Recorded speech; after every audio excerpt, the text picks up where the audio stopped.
With age, experience comes, and it can be a virtue if used wisely.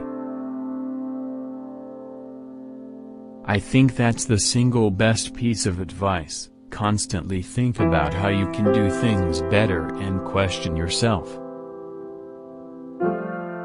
If you're trying to make a company, it's like baking a cake.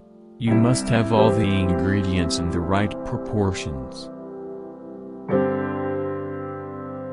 The only sensible thing to do is to strive for a greater collective enlightenment. I think we have an obligation to keep the light of consciousness, to make sure it continues into the future. Do not confuse school with education. I didn't go to Harvard, but the people who worked for me did. You have to take the approach that you are wrong.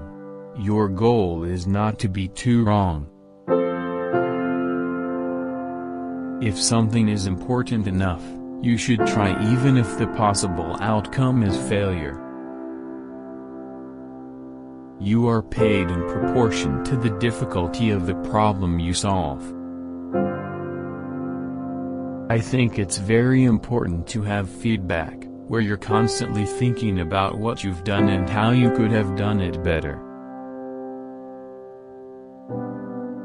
Constantly seeking criticism, well thought out critique of whatever you do is as valuable as gold. I'm not trying to be anyone's savior. I'm just trying to think about the future and not be sad. The first step is to establish that something is possible, then the probability that it will happen. My biggest mistake is probably relying too much on talent and not one's personality. I think it's important for someone to have a good heart.